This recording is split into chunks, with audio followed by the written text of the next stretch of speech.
하나님께서 오늘 우리들에게 허락하신 말씀은 시편 82편 1절로부터 8절까지의 말씀입니다. 구약성서 863면에 기록되어 있는 시편 82편 1절로부터 8절까지의 말씀입니다. 저와 여러분 교독하시고 마지막 절은 함께 읽겠습니다. 하나님은 신들의 모임 가운데 서시며 하나님은 그들 가운데서 재판하시느니라. 너희가 불공평한 판단을 하며 악인의 납보기를 언제까지 하려느냐. 가난한 자와 고아를 위하여 판단하며 곤란한 자와 빈궁한 자에게 공의를 베풀지며 가난한 자와 궁핍한 자를 구원하여 악인들의 손에서 건질지니라 하시는도다. 그들은 알지도 못하고 깨닫지도 못하며 흑암 중에 왕래하니 땅의 모든 터가 흔들리도다. 내가 말하기를 너희는 신들이며 다 지존자의 아들들이라 하였으나 그러나 너희는 사람처럼 죽으며 고간에 하나같이 넘어지리로다. 하나님이여 일어나사 세상을 심판하소서. 모든 나라가 주의 소유이기 때문이니이다. 아멘. 우리들 귀한 성전에 나와서 하나님을 예배하는 귀한 성도님들과 웹상에서 함께 예배드리는 성도님들에게 하나님으로부터 깃드는 귀한 은혜와 평강이 함께하기를 간절히 축원합니다. 오늘은 하나님의 충신이라는 제목으로 하나님 말씀 증거하겠습니다. 오늘 시편 본문을 살펴보면 재판하는 장면으로부터 시작이 됩니다. 하늘 법정에 서신 하나님께서 다른 신들을 모아놓고 재판하는 장면입니다. 오늘 본문 1절의 말씀을 제가 읽겠습니다. 하나님은 신들의 모임 가운데에 서시며 하나님은 그들 가운데에서 재판하시느니라. 아멘. 여러분, 신들의 모임이라는 개념이 우리들에게는 조금 낯설지는 모르겠지만 당시 고대 근동을 살아갔던 사람들에게는 참으로 익숙한 개념이었습니다. 그래서 전쟁에서 승패를 좌우할 때 우리의 신이 이겼다라고 표현을 합니다. 우리의 민족, 우리의 국가를 지켜주셨던 그 신이 승리했다라는 개념을 가지고 있죠. 신들의 모임. 그런데 지금 이 장면은 어떤 그 신들을 한자리에 다 불러놓고 왕 중의 왕이시오 주 중의 주이신 하나님께서 그들을 재판하고 있는 모습이 나타나 있습니다. 재판 중에는 옳고 그름을 잘 판단한 재판이라면 많은 이들이 고개를 끄덕끄덕하면서 훌륭한 재판이라 기억할 것입니다. 그런데 만약 훌륭한 재판이 아니라면 많은 이들이 그 재판의 결과를 받아들이지 않을 것입니다. 물론 재판 결과라는 것이 주관적이기 때문에 어떤 결과도 받아들이는 사람도 있을지 모르겠지만 어떠한 결과도 받아들이지 못하는 사람이 있을 겁니다. 그런데 오늘의 재판은 누구나 다 받아들일 수밖에 없는 하늘의 재판이 이루어지고 있습니다. 오늘의 본문에 의하면 하나님께서 신들의 모임 가운데 계셨다라고 이야기합니다. 여기에 모인 신들은 사사시대의 사사들처럼 하나님께서 권한을 주셔서 재판을 할 수 있도록 그렇게 위치해 놓은 신들을 뜻합니다. 하나님께서 역할을 주셔서 하나님의 대리자로 재판의 권한을 주셨던 그 신들을 이야기합니다. 이들을 하나님께서 왜 불러 모아 놓으셨을까요? 그 이유는 그들이 그들의 역할을 잘 하지 못했기 때문입니다. 그들의 신들이 재판을 진행할 때 옳고 그름을 정확하게 하지 못해서 문제가 생겼다라는 것을 이야기합니다. 하나님께 받은 그 권한을 가지고 옳고 그름을 판단하기보단 그러니까 옳은 것을 옳다고 하고 그른 것을 그르다고 해야 하는데 정치적인 이유로 뇌물을 받았다는 이유로 옳은 것을 옳다 말하지 못하고 그른 것을 그르다고 하지 못할 때 재판은 온전히 이루어질 수 없습니다. 그렇게 온전하게 이루어지지 못했던 재판관들을 놓고 하나님께서 심판하시는 것이죠. 오늘 본문 1절을 자세히 살펴보면 하나님께서 그 신들 가운데 서셨다고 이야기합니다. 신들 모임 가운데 서셨다고 이야기를 합니다. 아마 법원에 가셨던 분들도 계실 것이고 안 가보신 분들도 계셨을 텐데, 법원에서 재판관, 판관이 일어서신 모습을 본 적이 있으십니까? 재판장들은 일어서지 않습니다. 변호사나 검사는 일어서는 경우들이 있지만 재판관은 일어서지 않습니다. 앉아서 재판하죠. 모든 판결이 끝날 때까지 앉아서 재판합니다. 그런데 오늘 본문은 재판장이신 하나님께서 일어서셨다고 이야기합니다. 이 상황이 얼마나 긴급한 상황인지, 이 상황이 얼마나 중요한 상황인지를 시편 기자는 이야기하고 있습니다. 하나님은 도대체 어떠한 긴급한 상황이 있어서 그 자리에서 일어서신 것일까요? 오늘 본문 2절부터 4절에 그 이유가 상세히 나와 있습니다. 2절부터 4절까지의 말씀을 함께 읽겠습니다. 너희가 불공평한 판단을 하며 악인의 납보기를 언제까지 하려느냐? 가난한 자와 고아를 위하여 판단하며 곤란한 자와 빈궁한 자에게 공의를 베풀치며 가난한 자와 궁핍한 자를 구원하여 악인들의 손에서 건질지니라 하시는도다. 아멘. 하나님께서 화가 나신 이유를 분명히 기록해 놓으셨습니다.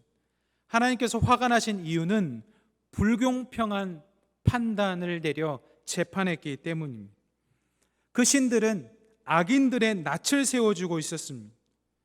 가난한 자와 고아들을 변호해야 하는데 가난한 자와 고아들을 위해 변호하지 않았습니다. 이사야서 1장 17절의 말씀에 보면 이런 말씀이 기록되어 있습니다. 선행을 베푸며 정의를 구하며 학대받은 자를 도와주며 고아를 위하여 신원하며 과부를 위하여 변호하라 하셨느니라. 곤란한 자와 빈궁한 자에게 공의를 베풀라고 한 것인데, 여기에서 기록된 공의는 누릴 만한 것을 누리게 해주는 것이라는 뜻이 있습니다. 보호받을 수 있는 권리를 보호받을 수 있도록 해주는 것, 그것을 이루는 것이 공의로운 것이죠. 법을 교묘하게 이용해서 자신의 권리를 누리지 못하는 것을 계속해서 누리지 못하게 해버리는 것은 공의를 이루는 것이 아닙니다. 공의를 무시하고 강자의 편에 선 것이죠. 가난한 자와 궁핍한 자를 구원하라고 이야기하는 것, 이것은 그들을 위해서 적극적으로 행동하라는 것입니다. 사랑하는 여러분, 우리들의 상황으로 말씀을 가져와 보겠습니다. 저와 여러분은 하나님께 받은 권력이 있습니까? 없습니까? 있습니다. 정말로 있습니다. 하나님께서 허락하신 그 권력 정말로 있습니다. 많은 것을 가져야만 생기는 것이 권력이 아닙니다. 중고등학교 1년 선배만 해도 권력이 주어집니다. 대학 입학 순서만 달라져도 권력이 주어지고요. 입사 순서만 달라져도 권력이 생깁니다. 상급자, 하급자는 말할 것도 없고 스승과 제자에도 권력의 차이가 있습니다. 어떤 업무를 책임지고 있는 사람일수록 권력은 더 높습니다. 회사에만 있는 것이 권력이 아니고 교회에도 있습니다. 여러분, 우리가 권력을 잘 생각해야 되는데요, 권세는 부정한 것이 아닙니다. 권력은 누가 사용하느냐에 따라서 선한 것이 되든지 악한 것이 되든지 하는 것이지 권력 자체가 부정한 것은 아닙니다.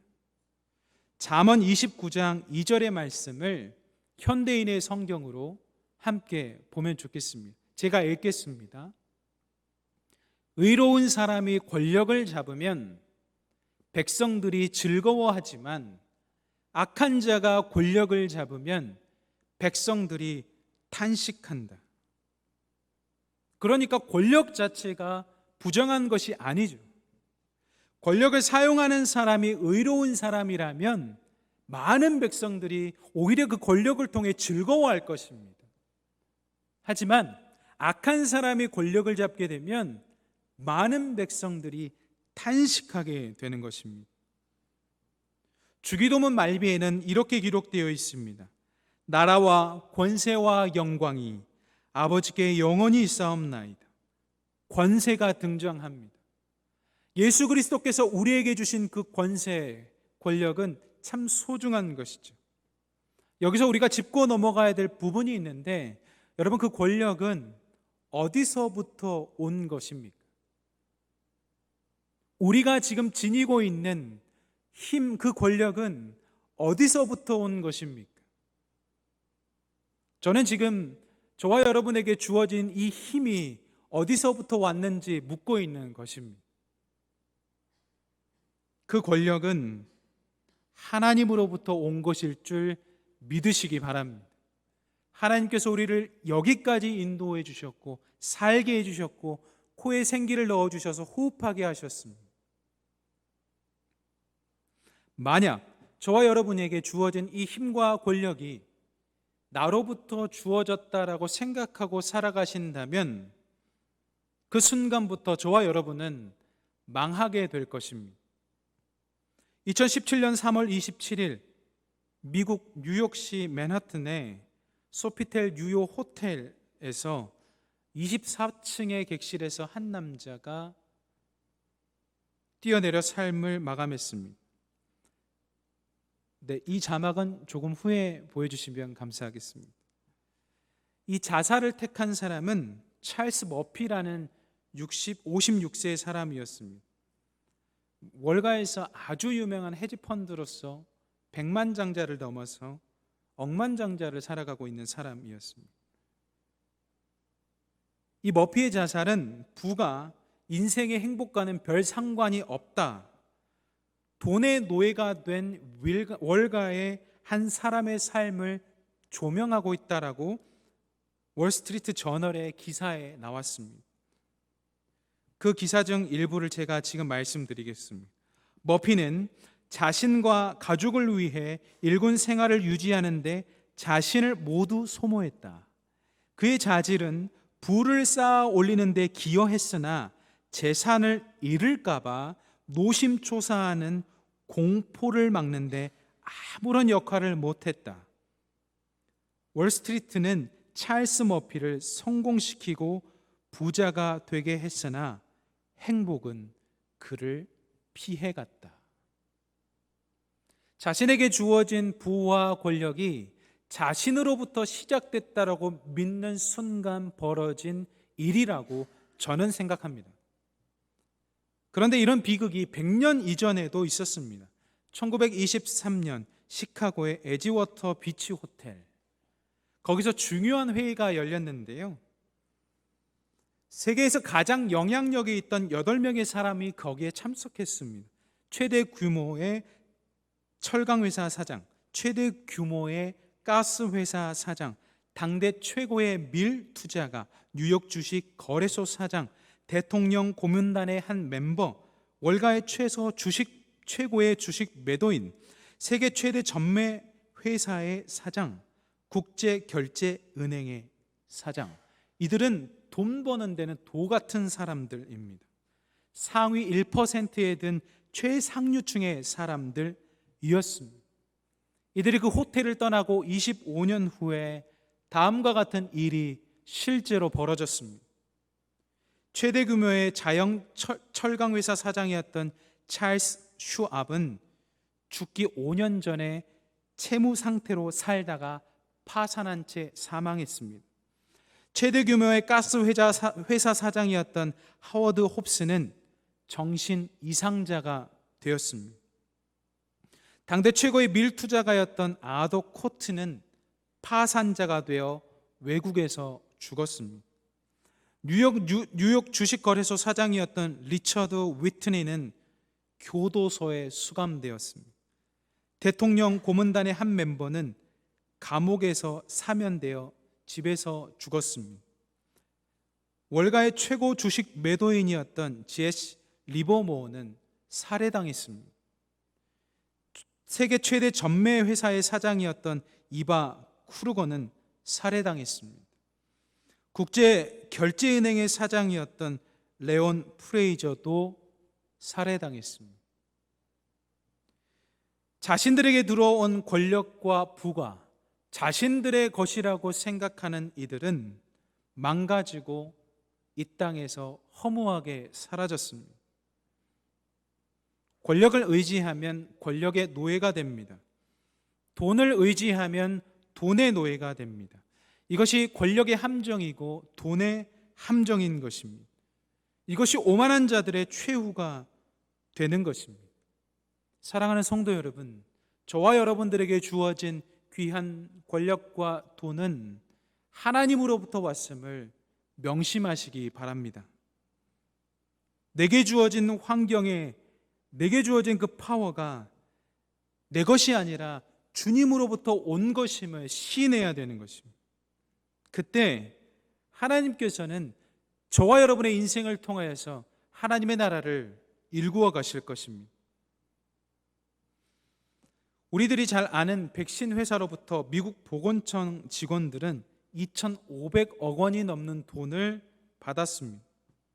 미국 국립보건원 소장인 파우치가 청문회에서 미국 보건청 직원들이 얼마 받았는지 알려달라, 그런 의미가 없다면서 그 뒤에 숨고 있습니다. 저는 하나님께서 가만 계시지 않을 거라고 생각합니다. 물론 그거는 드러난 사실이라 우리가 알게 되었지만 우리나라도 마찬가지일 겁니다. 드러나지 않는 것, 하나님께서 가만 계시지 않으실 것입니다. 이들은 자신들이 누리고 있는 권력과 돈이 자신의 것이라고 생각하고 자신들이 임의대로 사용하고 있습니다. 안 됩니다. 저와 여러분은 그렇게 살지 않아야 됩니다. 하나님께서 위임해 주신 그 권력으로 하나님을 기쁘시게 할 때 하나님께서 영광 받으시고 한박 웃음 지으실 것입니다. 한 인물을 소개하겠습니다. 이 인물은 권력을 잘 사용할 때도 있었고 권력을 잘 사용하지 못할 때도 있었습니다. 그러나 결국 하나님께 인정받는 사람이 된 인물입니다. 권력을 잘 사용하지 않았을 때 자신의 집안에 화가 있었습니다. 하지만 권력을 잘 사용했을 때 하나님께 인정받게 된 인물, 그 인물은 다윗입니다. 다윗은 자신에게 주어진 권력을 함부로 사용하지 않았습니다. 사울을 죽일 수 있는 기회가 여러 번 있었습니다만 사울을 죽이지 않았습니다. 하나님께 기름 부음 받은 자는 결코 해쳐서는 안 된다. 그 권력을 하나님께서 사울에게 주셨기 때문에 나는 결코 해할 수 없다. 다윗은 그렇게 사울을 죽이지 않았습니다. 끝까지 하나님을 의지하였습니다. 우리는 이 다윗을 통해서 하나님의 충신의 모습이 어떤 모습인지를 알 수 있습니다. 하나님의 충신의 모습은 하나님을 위하여 어떠한 행동을 하는 사람이 아닙니다. 하나님을 위하여 어떠한 업적을 내는 사람도 아닙니다. 하나님의 충신은 하나님께서 원하시는 일을 하나님이 하실 수 있도록 내어드리는 사람입니다. 그 사람이 하나님의 충신입니다. 하나님께서 하시고자 하는 일을 하나님께서 하실 수 있도록 그 자리를 내어드리는 것, 그것이 하나님의 충신의 역할입니다. 그래서 하나님께서 가라 하면 가는 것, 하나님께서 멈추라 하면 멈추는 것, 그 자세가 하나님을 향한 충신의 자세인 것입니다. 그래서 세례 요한은 요한복음 3장 30절에 이렇게 고백하였습니다. 그는 흥하여야 하겠고 나는 쇠하여야 하리라 하니라. 자신의 제자들이 함께 머물러 있을 때, 예수님께서 그 거리를 거닐고 계실 때, 보라 하나님의 어린 양이로다 했을 때 세례 요한의 제자 2명이 예수님을 따라갔습니다. 세례 요한은 말리지 않았습니다. 하나님의 일을 하나님이 하시도록 하시는 것, 그것이 세례 요한의 역할이었기 때문이죠. 이것은 하나님께서 세례 요한에게 주신 그 권력을 아주 선하게 사용하는 장면입니다. 이 땅에 공의와 정의를 세우시길 원하시는 그 하나님의 뜻, 세례 요한처럼 저와 여러분을 통해서 이루시기를 간절히 축원합니다. 아마 들어보신 분들도 계시겠지만 킹스 스피치라는 영화를 아실 겁니다. 이 킹스 스피치라는 영화는 엘리자베스 영국 여왕의 아버지이신 조지 6세의 실제 이야기를 담고 있습니다. 조지 6세는 심한 말 더듬이었습니다. 언어 치료사인 라이오넬이라는 사람이 언어 치료를 하면서 그에게 이런 이야기를 합니다. 하나님께서 주신 권력을 아주 잘 사용한 것 같아요. 태어날 때부터 말 더듬는 사람은 없다. 하나님께서 우리를 선하게 창조하셨는데 태어날 때부터 말 더듬는 사람은 없다. 조지 6세는 어린 시절 유모의 학대를 받았습니다.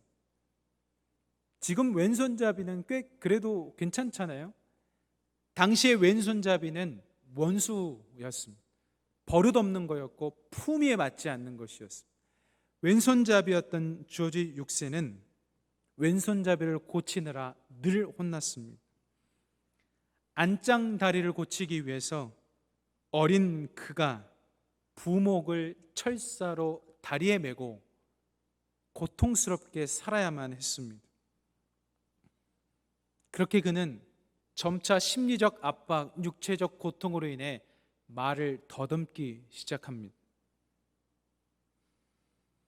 조지 6세는 원래 자신이 처음부터 말을 더듬지 않았다라는 사실을 자신의 언어 치료사인 라이오넬을 통해서 듣게 되고 그것을 극복하게 됩니다. 어린 시절의 어려움을 해소하고 조지 6세는 2차 세계대전 당시 히틀러에 맞서 전쟁을 선포하는 첫 연설을 기가 막히게 해냅니다.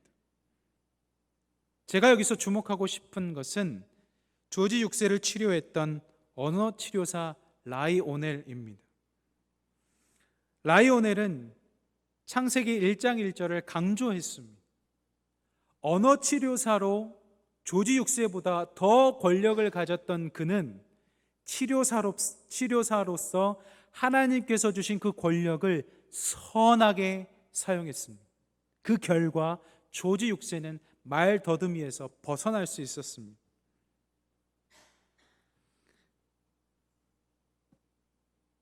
제가 여수에서 사역했던 2009년 그때가 생각났습니다. 이 말씀을 준비하는데 중학교 3학년이었던 한 학생이 말을 더듬었습니다.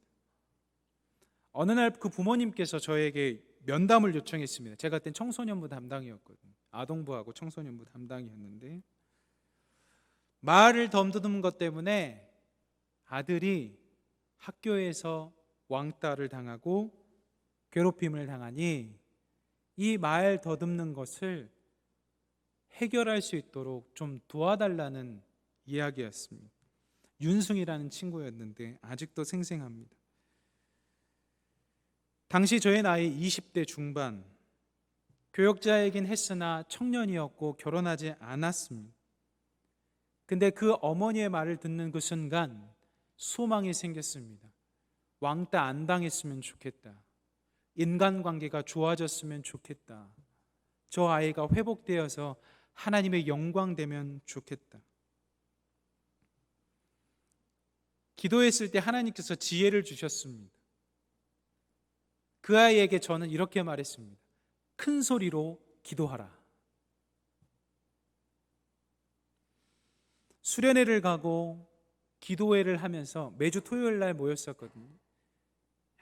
결론만 말씀드리면 그 친구는 치료를 받았습니다. 하나님의 은혜로 치료받았고, 당시에 임지영 담임 목사님 아들이었던 창조가 친했는데 저랑 이 친구가 같은 반이었습니다. 본인도 왕따인 그 친구를 구하기가 참 어려웠는데 점자 말 더듬이가 사라지자 이 친구도 적극적으로 그 친구를 도와줄 수 있었습니다. 관계가 회복되어 버렸습니다. 하나님께서 주신 겁니다. 하나님께서 주신 것을 하나님께서 일하도록 했더니 놀라운 결과가 나타났습니다. 인생이 바뀌어 버렸습니다. 역사는 하나님께서 이루시는 겁니다. 권력은 우리에게 주셨지만 그 역사는 하나님께서 이루시고 그 권력도 하나님께서 이루어 가시는 것입니다. 저와 여러분들에게 주신 그 권력, 여러분 어떻게 사용하시겠습니까? 바라기는 저와 여러분이 한 주간 하나님께서 주신 그 귀한 권력을 잘 사용하셔서 하나님께서 재판 자리에서 일어서시는 것이 아니라 삶의 자리에서 흐뭇하게 미소 지으며 속 시원해지신 그런 하나님의 모습이 되도록 저와 여러분이 하나님께 영광 올렸으면 좋겠습니다. 누가복음 4장 18절로부터 19절의 말씀을 읽고 오늘의 말씀을 마무리하려고 하는데요, 이 말씀에 기록된 대로 우리가 하나님의 사람들로 살아갔으면 좋겠습니다. 함께 누가복음 4장 18절로부터 19절까지의 말씀을 읽겠습니다. 주의 성령이 내게 임하셨으니 이는 가난한 자에게 복음을 전하게 하시려고 내게 기름을 부으시고 나를 보내사 포로된 자에게 자유를, 눈먼 자에게 다시 보게 함을 전파하며 눌린 자를 자유롭게 하고 주의 은혜의 해를 전파하려 하심이라 하였더라. 아멘. 하나님께서 저와 여러분의 삶을 통하여 가난한 자들에게 기쁜 소식 듣게 하시기를 간절히 바랍니다. 하나님께서 보내주신 성령과 깊고 친밀한 교제를 통하여서 포로된 자에서 많은 자들을 자유케 하는 역사가 저와 여러분을 통해서 이루어지기를 간절히 소망합니다. 마음의 눈이 감겨져 있는 것이 아니라 영적인 세계를 보게 되어서 눌린 자에게 선포하여 자유케 되는 그런 귀한 역사가 저와 여러분을 통해서 널리 일어나기를 간절히 소망합니다. 그렇게 하나님의 충신으로 살아가기를 간절히 축원합니다. 아멘. 기도하시겠습니다. 우리 주 하나님, 우리를 하나님의 충신으로 불러주셔서 참으로 감사합니다. 학교를 한 학년만 더 가도 권력이 생깁니다. 우리에겐 하나님께서 주신 권력이 있습니다. 잠언서에 기록되기를 권력은 하나님의 선한 사람이 잡으면 많은 백성이 즐거워하고 그렇지 않는 부정한 사람이 잡으면 많은 백성이 탄식한다 기록합니다. 하나님께서 허락하신 청지기의 삶을 살아가다가 주님을 의지하며 살릴 사람이 있으면 적극적으로 나서서 그들을 하나님께로 인도해내는 하나님 충신될 수 있도록 복 내려 주옵소서. 하나님, 우리들에게 허락하신 그 귀한 교회에도 권력이 있습니다. 사랑하는 이 귀한 희성교회에 주신 그 귀한 힘을 통하여 이 나라와 이 지역과 이 민족과 세계와 열방이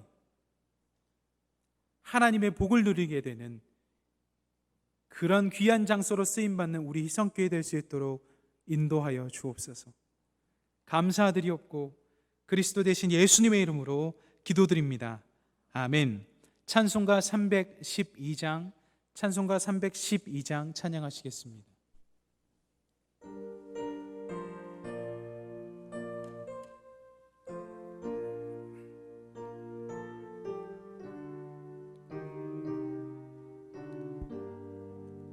너 하나님께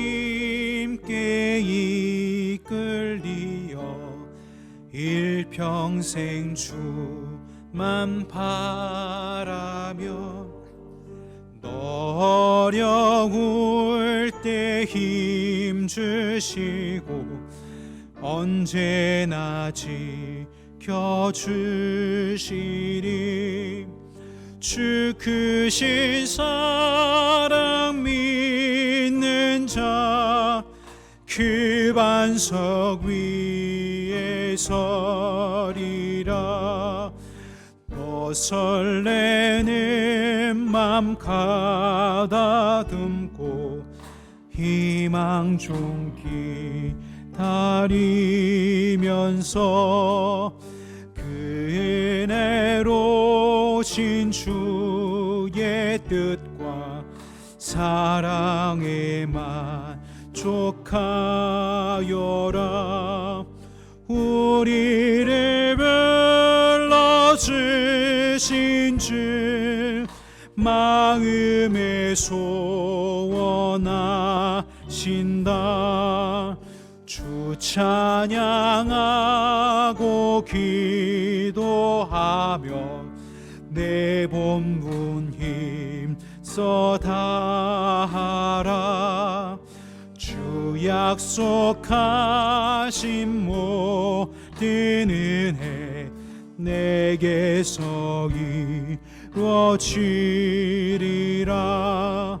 참되고 굴지 않는 자 주께서 기억하시리.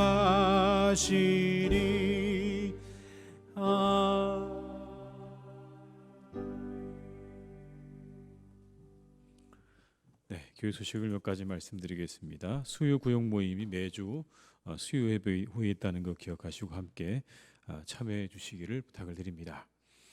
9월 대신방위에서 기도해 주시기 바라고요. 돌아오는 화요일부터는 화요 성경 강좌가 시작이 됩니다. 보시고 많은 참여, 여러분 관심 가져주시길 부탁을 드리겠습니다. 이번 주간에 추석이 있습니다. 우리 가족들과 함께 좋은 시간, 또 즐거운 시간 되시기를 바라고요. 또 가정예배 순서지 가져가셔서 잘 예배해 주시기를 부탁을 드립니다. 한 주간도 주님의 은혜 가운데 잘 지내시고, 특별히 태풍이 올라오고 있다고 하는데 피해 없도록 많이 기도해 주시고 또 각별히 주의해 주시기를 부탁을 드리고 있고요. 추석을 잘 보내시기를 주님의 이름으로 축원합니다. 기도하시겠습니다. 지금은 우리 주 예수 그리스도의 은혜와 아버지 하나님의 크신 사랑하심과 성령님의 교통하시며 인도하시는 은혜가 이 시간 하나님 앞에 우리에게 주신 힘을 선하게 사용하여 하나님의 충신으로 살기로 다짐하며 세상으로 나아가는 우리 모든 교우들과 가정 위에, 일터 위에, 우리 교회 위에, 나라와 민족 위에, 온 열방 위에 이제와 영원토록 함께 하시기를 간절히 축원하옵나이다. 아멘.